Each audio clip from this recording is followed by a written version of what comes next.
pâturage. On t'emmène avec nous, on t'emmène avec nous, on t'emmène avec nous, on t'emmène avec nous, on t'emmène avec nous. Les rapaces nocturnes. Bonjour les petits curieux, ouvrez bien vos oreilles et vos yeux. Aujourd'hui, dans le journal des copains du Bocase, on vous parle d'une famille d'animaux étonnante. Un indice. Notre ami Ambroise le rat passe. Je vois pas le rapport. Bah si, justement, le rapace. Mais on ne va pas parler des rongeurs. Bah non, on parle des rapaces, aussi appelés oiseaux de proie. Ambroise le rapace. C'est ça l'indice. Elle est vraiment nulle, cette blague. Donc, les rapaces. Et plus précisément, les rapaces nocturnes. C'est-à-dire ceux qui préfèrent chasser la nuit. Les hiboux et les chouettes. Il ne faut pas les confondre avec l'aigle, la buse ou le faucon, qui, eux, sont des rapaces diurnes, qui vivent le jour. Je suis au parc naturel régional du Perche et je vais retrouver Jean-Pierre Poli, qui adore les rapaces. Bonjour Jean-Pierre. Bonjour Ovidou. Jean-Pierre, peux-tu nous dire comment on reconnaît un rapace nocturne? Alors, comme tous les rapaces, les chouettes et les hiboux ont un bec crochu, des pattes munies de griffes, qu'on appelle des serres, et puis c'est à noter que leurs pattes sont emplumées, à la différence des rapaces diurnes. C'est-à-dire qu'elles ont des plumes, ils ont des plumes, ces oiseaux, jusqu'aux serres. Et puis, ils ont aussi des gros yeux, que n'ont pas les rapaces diurnes, des gros yeux qui leur permettent de tirer parti d'une très très faible lumière et donc de pouvoir se déplacer dans l'obscurité. Alors là, on voit la photo d'une chouette effraie, c'est comme ça? Ah oui, exactement, c'est tout à fait ça. Et en plus, sur la photo, on voit bien que les deux gros yeux dont on parlait sont dirigés vers l'avant. Alors que pour les rapaces diurnes, ils sont plutôt sur les côtés de la tête. Et le fait d'avoir les deux yeux sur le même côté de la tête permet d'avoir une vision binoculaire. Ça veut dire que les deux yeux peuvent composer une image qui rend compte des distances et des reliefs. Et donc c'est très intéressant quand on doit approcher une proie et l'attraper dans une lumière qui n'est pas tout à fait bonne. Les rapaces nocturnes se répartissent en deux groupes, les chouettes et les hiboux. La chouette n'est donc pas la femelle du hibou.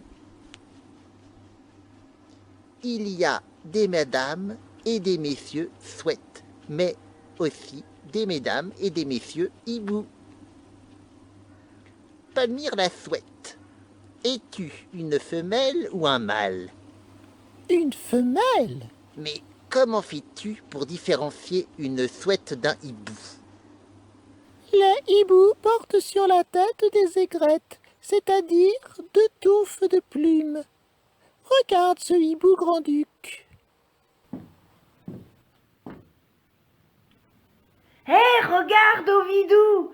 Ouh, ouh, je suis un hibou! Ouh, ouh. On dirait plutôt un indien foufou. Ouh. Pas du tout! Ouh, ouh, j'ai des gros yeux et des aigrettes de chaque côté de la tête. À part la vue, les rapaces nocturnes ont-ils d'autres atouts pour vivre la nuit? Alors ils ont d'autres atouts et le premier d'entre eux c'est le fait de posséder une ouïe très très fine, très très puissante. Cette capacité leur permet de repérer leurs proies au bruit que ces proies font. Et donc on comprend bien que dans une situation d'obscurité relative, la vue, même si elle est elle-même très puissante, ne peut pas tout faire. Il faut qu'un autre sens vienne en aide au sens de la vue et cet autre sens c'est l'ouïe. Et puis l'autre atout que peuvent avoir les rapaces nocturnes, c'est d'avoir un vol silencieux. Ils volent sans faire de bruit. Pourquoi? Alors, voler sans faire de bruit leur donne un avantage sur leur proie parce que le vol silencieux permet au rapace nocturne qui s'approche de sa proie d'être tout à fait discret et de ne pas renseigner sa proie sur le fait qu'il approche. Et puis l'autre intérêt, c'est que finalement, le rapace nocturne doit se concentrer sur le bruit que fait sa proie. C'est-à-dire qu'il se dirige vers sa proie en ayant toujours à l'oreille, si j'ose dire, le bruit que fait cette proie. S'il fallait que son vol soit bruyant, ça veut dire que son vol le perturberait et lui empêcherait de bien se concentrer sur le bruit que fait sa marche. Comment ils font pour voler en silence, les rapaces nocturnes? Alors ils ont sur les plumes de leurs ailes et sur les plumes de leur corps une sorte de duvet qui rend le glissement de l'air sur ses ailes absolument silencieux.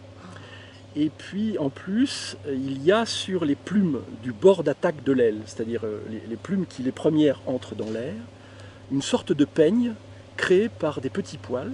Et ces petits poils vont limiter les turbulences et faire en sorte que le bruit de l'écoulement de l'air sur la plume ne soit pas aussi important et beaucoup plus faible. Je ne me reconnais pas dans cette définition. Tu as raison, Palmyre. Tu es une exception. La chouette chevêche est le seul rapace nocturne de Normandie à ne pas posséder ces plumes spéciales qui permettent de voler en silence. Mais j'ai d'autres atouts. Bien sûr, tu es comme moi une vedette du bocage. Mais tu n'es pas le seul rapace nocturne que l'on trouve dans le Perche. Jean-Pierre, parmi toutes les espèces de chouettes et de hiboux qui vivent en France, lesquelles peut-on rencontrer dans le Perche? Alors, en ce qui concerne les chouettes, on peut rencontrer la chouette chevêche, qu'on appelle aussi la chouette des vergers parce qu'elle habite ces endroits-là particulièrement. On peut rencontrer aussi dans les bosquets, dans les petits bois ou dans les forêts, la chouette hulotte. Et puis les fraies des clochers, qui est cette chouette blanche qu'on voit relativement fréquemment quand on rentre la nuit en voiture sur le bord des routes. Alors en ce qui concerne les hiboux, le hibou moyen-duc est très représenté dans le Perche. Et puis dans une moindre mesure, on peut aussi y voir le hibou des marais, qui, comme son nom l'indique, apprécie particulièrement les prairies humides. Et lui, on va le rencontrer dans le Perche plutôt en saison d'automne ou d'hiver. Pour savoir s'il y a des rapaces nocturnes près de chez toi, avant de t'endormir, écoute si tu entends leur chant. Et moi, alors? Et c'est vrai ça, puisqu'on a une chouette chevêche pour amie, ça mérite une émission spéciale. Je crois qu'on a trouvé notre prochain sujet. Alors, les petits curieux, rendez-vous bientôt pour Un nouveau journal des copains du bocage. Oh, oh! Cher petit curieux, abonne-toi à notre chaîne pour voir notre prochain journal et d'autres surprises.